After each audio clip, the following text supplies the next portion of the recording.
El anterior estudio fue la llegada a la venida del reino, y es un estudio increíble, y Policarpio ha tomado la decisión de buscar el reino primeramente, amén. Hoy, el estudio de hoy es un estudio fantástico, que lo va a ayudar a entender. Si ustedes recuerdan, en 2 Timoteo 4:16 dice: cuida tu bien tu doctrina, ¿verdad? El estudio de discipulado enseña la vida de una persona. ¿Cómo luce la vida de un verdadero cristiano? En este estudio que vamos a hacer hoy es la doctrina de un verdadero cristiano. Entonces es supremamente importante, y vamos a ir a la primera escritura. Obviamente llega el estudio siempre, armamos nuestra conversación, queremos saber cómo ha estado su día, cómo ha estado su semana. Recuerden que todas las personas tenemos problemas, ¿verdad? Mateo 6:34, cada día tiene ya sus propios problemas, y Policarpio también tiene problemas, ¿amén? Y como nosotros, Policarpio también le gusta ser oído por las personas, ¿amén? Escuchar a las personas es amar a las personas. Entonces es importante que hablemos con ellas, y cuando vamos a empezar el estudio empezamos con una ¿qué? Con una oración, ¿amén? Entonces vamos a orar el día de hoy. Padre Santo, muy buenas noches, Señor. Padre, y agradecemos, Dios, por el increíble honor que es poder conocer y estudiar tu palabra, Dios. Padre, somos insensatos, Señor, somos ignorantes, Padre, pero tu Espíritu Santo nos da sensatez, sabiduría y conocimiento, Padre. Entonces te pido que seas tú, Señor, que sea tu Espíritu Santo en nosotros, y nos permitas entender aún más, Padre, de lo que es tu doctrina, de lo que tú enseñas en tu palabra, y que al final vamos a entender la profundidad de qué es estar en la luz o qué es estar en la oscuridad, Padre. Dios, guíanos el día de hoy, permítanos a construir, Padre, convicciones profundas acerca de tu palabra, y que cada uno de nosotros pueda estar enteramente capacitado, Padre, para ayudar a una persona a salir de la oscuridad y entrar a la luz, Padre. Dios, danos sabiduría, humildad, entendimiento, Señor, y que sea tu voluntad siéndose hecha el día de hoy. Todo lo oramos en tu nombre, Señor Jesús. Amén. Increíble. Entonces vamos a ir a la escritura principal, la primera escritura, que está en 2 de Pedro 1 o 1 de Pedro 2.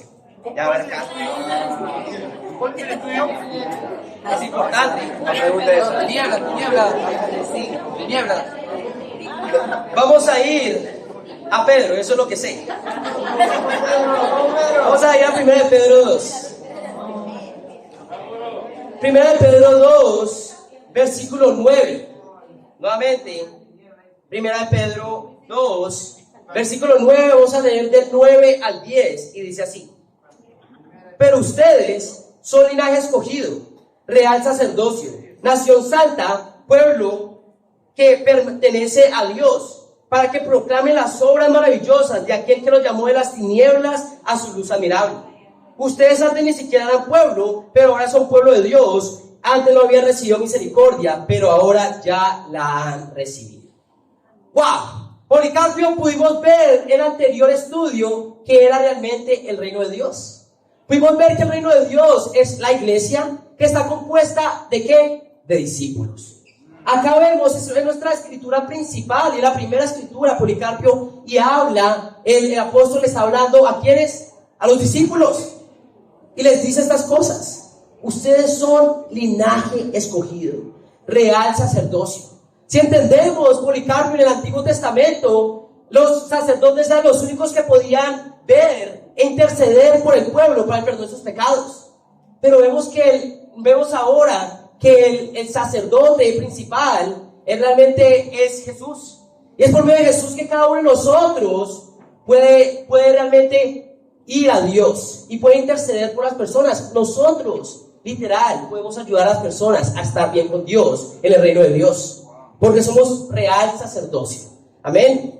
Pero dice que nación santa. Y si tú te puedes saber, si has podido notar, Policarpio, la iglesia no es como otro grupo de personas allá en el mundo. Santo significa apartado, y somos una nación santa, una nación apartada. Vemos acá que el apóstol está hablando ¿de qué? De los discípulos, pero dice que somos el pueblo que pertenece a Dios, somos su reino. Pero Policarpio acá dice: siempre estas personas siempre habían sido el pueblo de Dios. Pues puede ver ahí, ustedes dicen dice en el versículo 9, pero ustedes son linaje escogido, real sacerdocio, nación santa, pueblo que pertenece a Dios, para que proclamen las obras maravillosas de aquel que los llamó de las tinieblas a su luz admirable.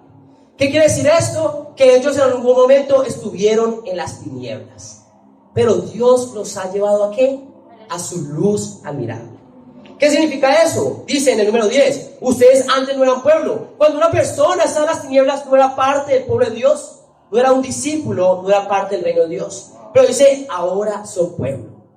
Cuando somos parte del reino de Dios, no solo somos nación, no solo somos parte del reino, pero también estamos dentro de la luz. Dice acá, en el número 10, antes no habían recibido misericordia, pero ahora ya la han recibido. Una persona que no es parte del pueblo de Dios, aún no ha recibido misericordia de Dios, está en la oscuridad. ¿Tú entiendes, Policarpio, que si no somos parte del reino de Dios, aún no somos parte de la luz, aún estamos en las tinieblas? Sí, claro que sí, entiendo eso. Y la pregunta que tú tienes que hacer es siempre, Policarpio, ¿hay algún otro lugar diferente a la luz y a las tinieblas? ¿Habla la escritura de algún tercer lugar que no sea la luz y las tinieblas? Y evidentemente no. En la Biblia no habla de un tercer lugar, no hay un limbo, no existe eso. Tú estás en la luz o estás en la oscuridad. Y tú tienes que preguntarme muy directamente, ¿dónde estás tú? Muy probablemente él te diga, estoy yendo a la luz. Y que esté animado, y es verdad. Pero si uno está llegando a la luz, ¿dónde está? En la oscuridad. Si el hombre entendió, si la mujer entendió que no es discípula y que no es parte del reino de Dios, tiene que entender que es parte de ¿qué? De las tinieblas aún. Y que realmente Dios lo está llamando ¿qué? A su luz admirable. Entonces, Policarpio, si aún no estás viviendo como discípulo, si aún no eres parte del reino de Dios, ¿dónde estás? En las tinieblas. ¿Qué quiere decir eso? No eres parte del pueblo de Dios, no has recibido misericordia. Pero vemos acá que es lo que dice la escritura, nos sacó de las tinieblas a su luz admirable. La pregunta es, ¿quieres entrar a la luz? Sí, sí quiero, amén. Entonces es increíble. Y ese es básicamente el punto de esto. El estudio de hoy se llama luz y tinieblas o luz y oscuridad. Amén. Vamos primero a leer la oscuridad. Vamos a ver el estudio de tinieblas el día de hoy. Para que la persona realmente pueda entender por qué espiritualmente las personas están en las tinieblas. Entonces vamos a ir ahora a Isaías 59. Y vamos a la primera escritura del estudio de tinieblas, en Isaías 59.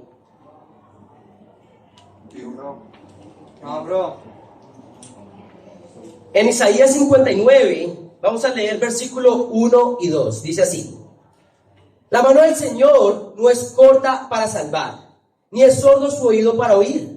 Son las iniquidades de ustedes las que los separan de su Dios. Son estos pecados los que los llevan a ocultar su rostro. Estos pecados que los llevan a ocultar su rostro para no escuchar. Policarpio, la escritura nos dice acá que el brazo de Dios no es corto para salvar, ni tampoco su oído es sordo para oír. Pero habla la escritura que hay algo que separa al hombre de Dios. ¿Qué son esas cosas? Bueno, el número 2 dice, son las iniquidades. ¿Qué son iniquidades, Policarpio? Bueno, y dice iniquidades y pecados. ¿Entonces son pecados? Sí, las iniquidades son pecado. Eso es lo que significa. Entonces, ¿qué nos separa, Policarpio, de Dios? Nos separa el pecado. La realidad, Policarpio, es que hay una barrera entre tú y Dios, entre cada una de las personas y Dios. Y es una barrera de pecado, que no nos permite estar en la luz, nuestro pecado. Y yo quiero que pienses, es muy importante que en medio del estudio nosotros mostremos las imágenes que tenemos en el estudio, ¿verdad? Es como si hay dos cuartos, uno acá y otro acá, y está dividido por algo, ¿verdad? Ese es el pecado. Acá está el hombre y acá está Dios en medio de su luz. Pero hay algo, ese pecado, lo que no permite que el hombre entre a la luz, ¿verdad? Ahora, ¿qué necesita pasar, Policarpio, con nuestro pecado para que una persona pueda entrar de la oscuridad a la luz? Pues dejar de pecar. Bueno, él puede decir eso. Pero la realidad, Policarpio, es que tú nunca vas a dejar de pecar. Es imposible no pecar. Es como si cada pecado que tú hubieras cometido hubiera ayudado a construir más y más ese muro. Si tú dejas de pecar, que es imposible, lo único que vas a hacer es dejar de construir el muro, pero el muro sigue ahí. Entonces, ¿qué tiene que pasar con ese muro? Tiene que destruirse. Y un ejemplo que me ayuda a entender a mí qué necesita pasar es, Policarpio, imagínate que un día yo estaba muy estresado por mi trabajo y tú me hablaste y lo primero que yo hice fue pegarte un puño en la cara. Lo siento, pequé contra ti, ¿verdad? Pero yo después me disculpo y te prometo que no lo voy a hacer nuevamente. Te prometo que no voy a volver a pecar contra ti. La pregunta es, ¿solo porque yo pedí disculpas y perdón, ya estamos bien? No, aún yo tengo que perdonarte a ti. Exacto. El con que tú dejes de construir el muro y dejes de pecar, lo cual es imposible, no quiere decir que ya el pecado se fue. Dios tiene que perdonarte. Una persona sale a la oscuridad y entra a la luz cuando sus pecados son perdonados. ¿Entiendes eso, Policarpio? ¡Wow! Entiendo que lo que me ha separado de Dios es mi pecado. Y que la única forma en que yo pueda entrar a la luz es que mi pecado sea perdonado. Pero yo le pido perdón a Dios todos los días. Ok, pero es como el ejemplo. Dios tiene que perdonarte. Y vamos a ver hoy, vamos a ver el próximo estudio, que es luz. Vamos a ver cuál es el momento en que una persona recibe el perdón de pecados. Pero ¿entiendes, Policarpio, que lo que te separa de Dios ha sido tu pecado? ¿Sí? Sí, entiendo perfectamente. Ahora vamos a la siguiente escritura entonces. Vamos a ver en Romanos 3 para entender quién realmente ha pecado. ¿Quién realmente está lejos de Dios? Vamos a ir a Romanos 3 y vamos a leer versículos del 23 al 25. Es importante que no solo leamos el 23, sino el 24 y el 25 también. Romanos 3, 23 dice así: pues todos han pecado y están privados de la gloria de Dios. Pero por su gracia son justificados gratuitamente mediante la redención que Cristo Jesús efectuó. Dios lo ofreció como un sacrificio de expiación que se recibe por la fe en su sangre, para así demostrar su justicia. Anteriormente, en su paciencia, Dios había pasado por alto los pecados. Entonces, ¿quién ha pecado, Policarpio? Por la escritura, en el versículo 23 dice, pues todos han pecado y están privados de la gloria de Dios. Es la verdad, esa es la verdad, Policarpio. Todos estamos lejos de Dios. Si tú has pecado, estás lejos de Dios. Porque es el pecado lo que nos aleja. ¿Y quién ha pecado? Todos.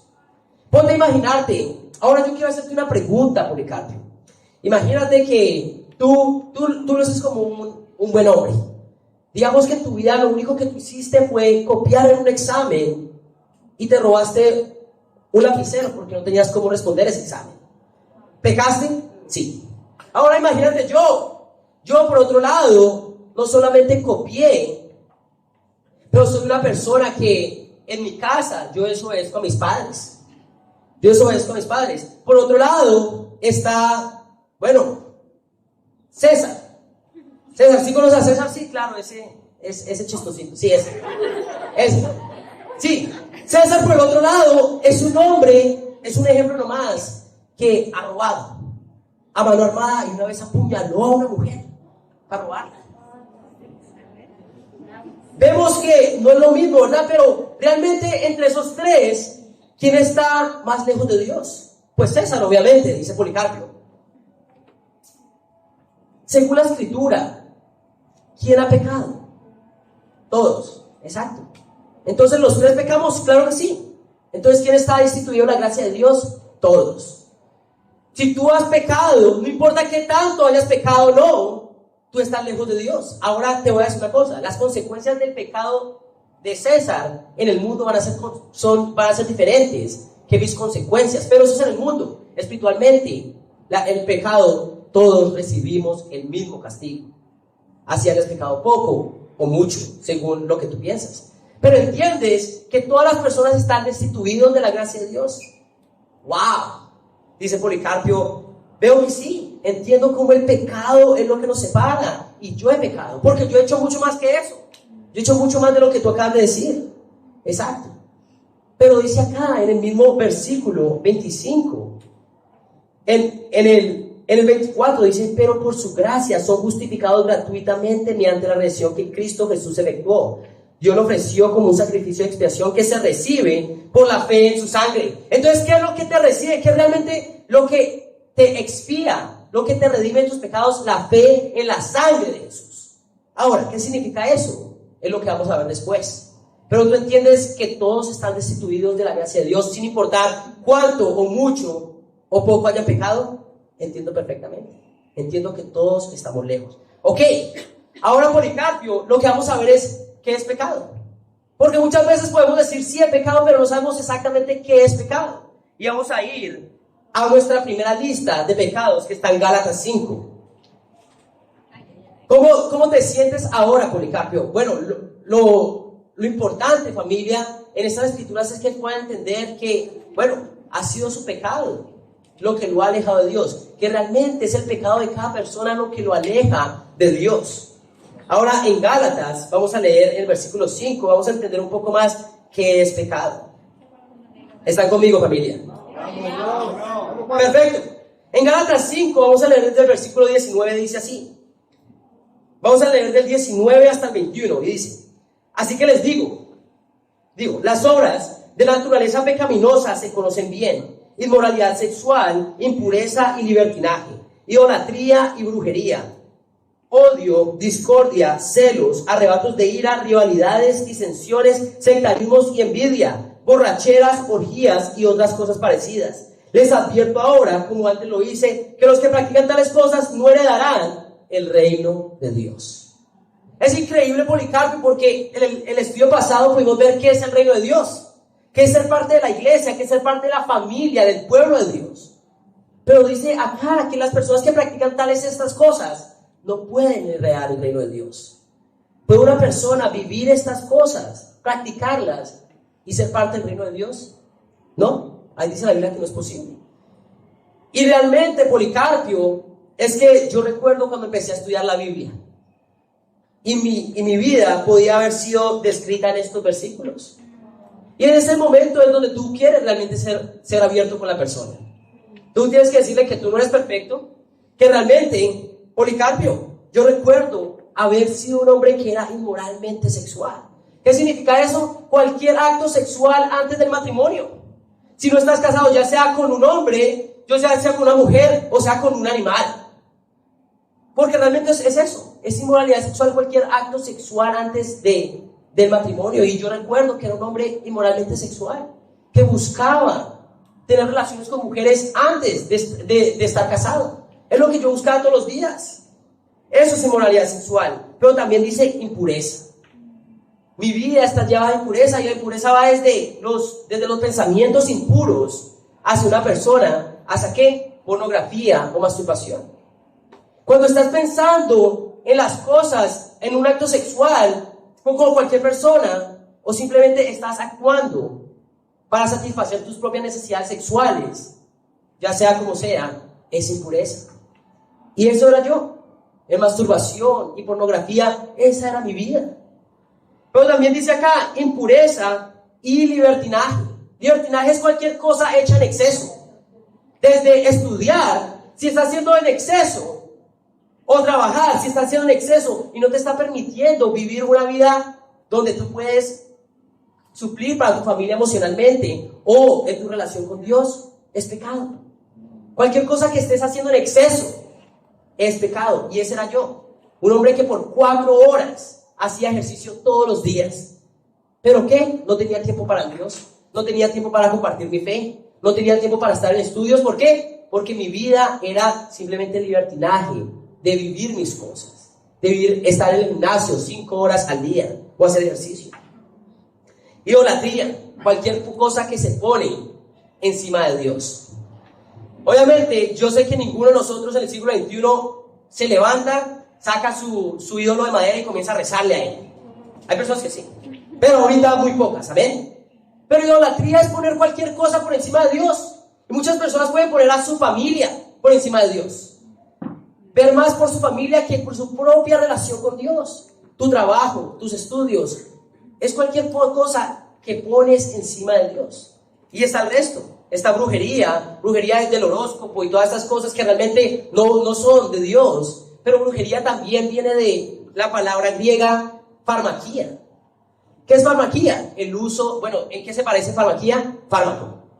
Cualquier uso de drogas recreativas, ¿para qué? Para acercarte a Dios. Y realmente ese era yo. Yo antes de ser discípulo, antes de fumar marihuana, ¿qué hacía? Orar a Dios. ¿Para qué? Para acercarme a Él. Leía mi Biblia estando drogado. Y es lo que yo buscaba hacer. Y simplemente lo que estaba haciendo era ¿qué? Caer en brujería. Dice acá también odio.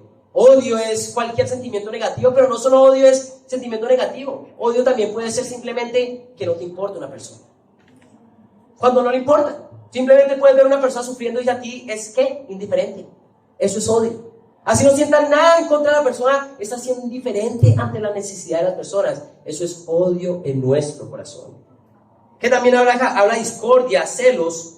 Discordia o celos, sabemos qué es. Arrebatos de ira, rivalidades. A rivalidades, disensiones y sectarismos es simplemente cualquier pecado que cree división. Ya puede ser que tú estás en un grupo que es divisivo hacia otro grupo. Está como el Ku Klux Klan, que son racistas, amén. Está cualquier chisme. Puedes crear, disensiones, hablar mal de una persona para crear división. Es todo tipo de división que tú creas en grupos o en tu vida. Borracheras, sabemos que borrachera es que intoxicarnos con alcohol, donde ya realmente nuestras capacidades ya se ven afectadas, capacidades físicas o intelectuales. Y orgías, muchos creen que es simplemente un pecado sexual, pero orgías es cualquier pecado en grupo. ¿Qué quiere decir esto? Yo digo, yo soy cristiano, no tomo ni fumo. Pero si yo voy a un lugar donde hay personas a mi alrededor emborrachándose, haciendo drogas, y yo estoy ahí, yo soy culpable del pecado también de ellos. En la justicia, en la ley se llama, ¿qué? Culpable por asociación. Si alguien mata a una persona, tú estando ahí, tú no haces nada, tú eres culpable por asociación. Espiritualmente también, están en grupos donde están pecando, y quedarse ahí, tú eres culpable por asociación. Y vemos acá, ese era yo. Yo muchas veces creí que, yo no estoy cometiendo el pecado, pero yo lo estaba viendo y lo estaba haciendo nada al respecto. Yo estaba cayendo en una orgía, en un pecado en grupo, inclusive cuando yo no estaba pecando en sí. Discusiones o conversaciones obscenas, escucharlas y no hacer nada al respecto. Estás cayendo en una orgía. ¿Por qué? Recordemos, Policarpio, que nosotros somos nación santa, somos apartados. Nosotros no podemos estar ¿qué? En grupos donde las personas están pecando deliberadamente, porque eso nos hace culpables por asociación. ¿Qué piensas tú de eso? En este momento, él te puede hablar de muchas cosas que sabía o no, pero tú tienes que hacer la pregunta, ¿qué tienes que hacer? Ahora tú, Policarpio, ¿con qué de estas cosas tú tienes en tu vida? Y a muchos de nosotros nos da temor preguntar, pero nos tenemos que ensuciar las manos, familia. Y tenemos que ir profundo en la vida de una persona. Tienes que preguntar, ¿has sido inmoralmente sexual alguna vez? Tienes que preguntar, ¿caes en masturbación o pornografía? Tienes que hacer esas preguntas que son, ¿qué? Incómodas. ¿Por qué? Porque quieres llegar al corazón de esta persona para ayudarla. Muchos de nosotros simplemente podemos pasar la lista y no hacer preguntas. Pero tú quieres que él sea abierto desde el principio. ¿Para qué? Para que tú le puedas ayudar después. Por eso es que tú compartes primero de tu vida, para que ella también se sienta cómoda. Esta persona, Policarpio, tú ya conoces mis más grandes secretos, mi más grande pecado. Ahora tú, cuéntame, ¿cómo estás en tu pureza? ¿Cómo estás en tu familia? Y tenemos que hacer preguntas en esta escritura. Y después le tienes que decir, Policarpio, si sigues viviendo de esta manera, ¿puedes ser parte del reino de Dios? No podemos ser parte del reino de Dios si vivimos de esta manera. Algo interesante es que dice ahí, ya les dije que los que practican tales cosas. ¿Qué quiere decir? Practicar no es lo mismo que cometer un pecado. Yo, como discípulo, he caído en masturbación después de ser un discípulo, pero ya no practico. Una cosa es cuando cada semana yo caía en el mismo pecado, ahora como discípulo cada 2, 3 meses, 4 meses. ¿Entiendes? Una cosa es practicar el pecado y otra cosa es caer en pecado. ¿Entiendes? Porque ninguno de nosotros va a dejar ¿de qué? De pecar. Policarpio, no es ser perfecto, es que tú realmente sepas que ya estas cosas no son parte de tu estilo de vida.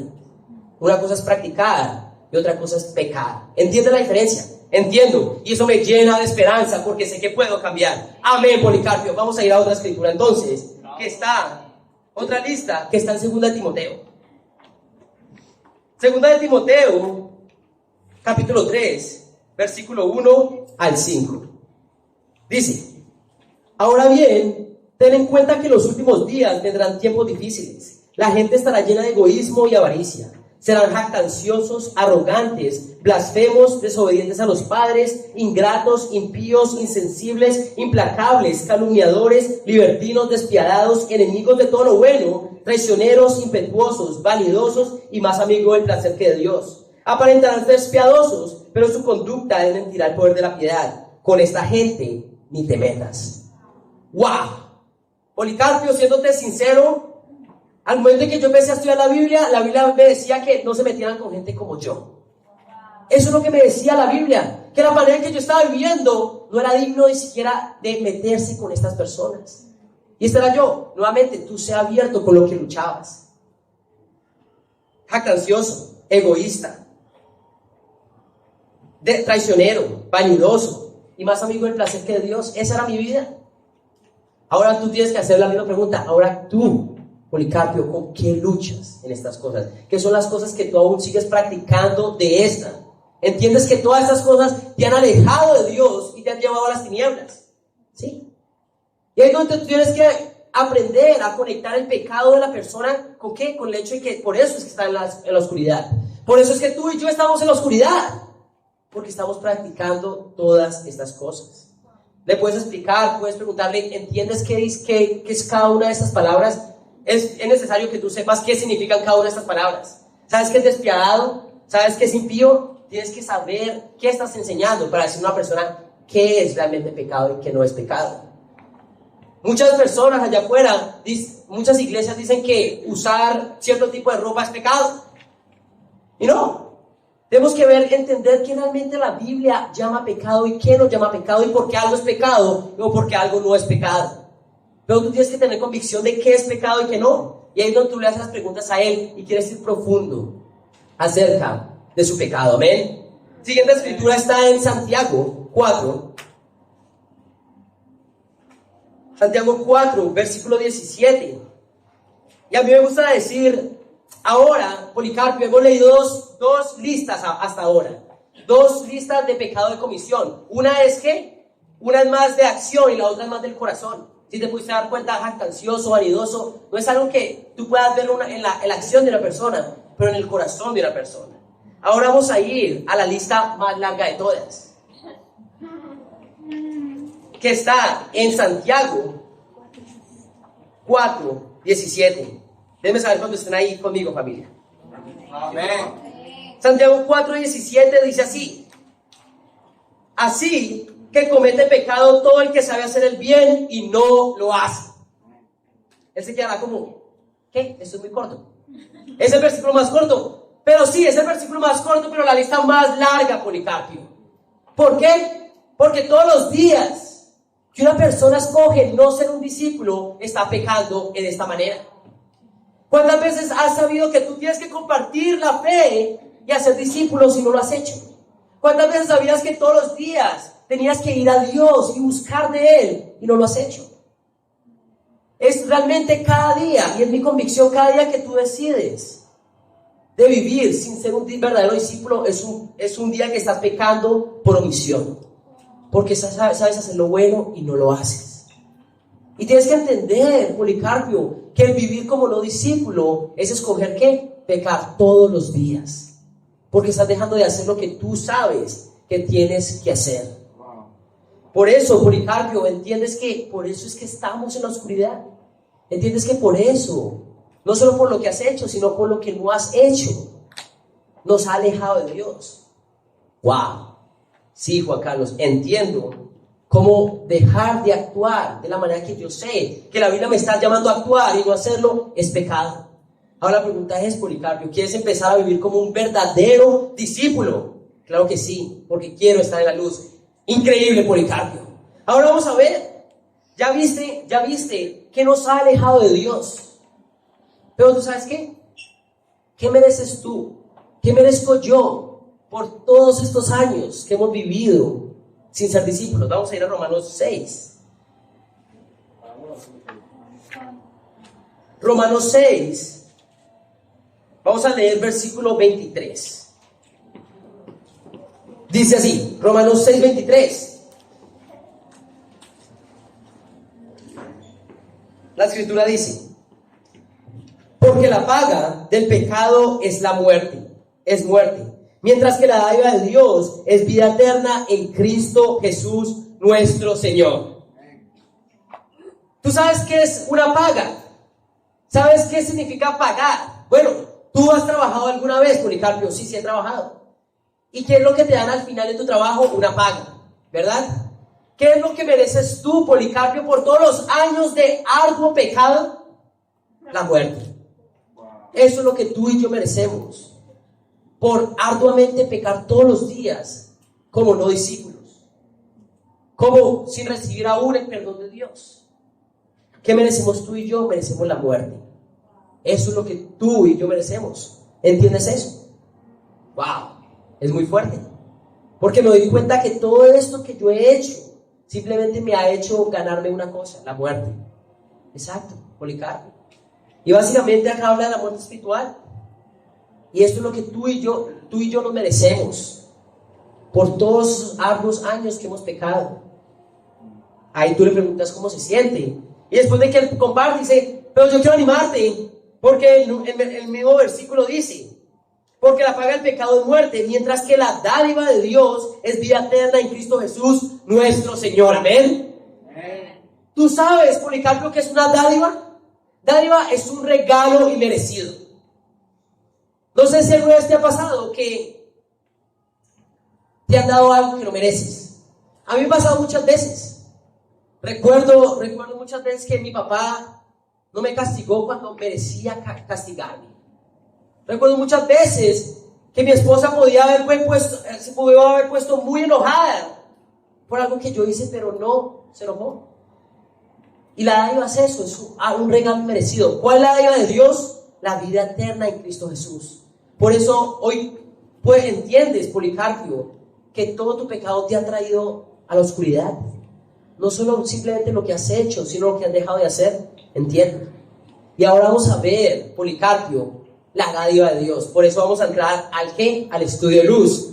Pero ese estudio lo vamos a hacer en la próxima oportunidad, Policarpio. ¿Amén? Amén. Familia, ese ha sido el estudio de la oscuridad, que para Dios sea la gloria. Amén.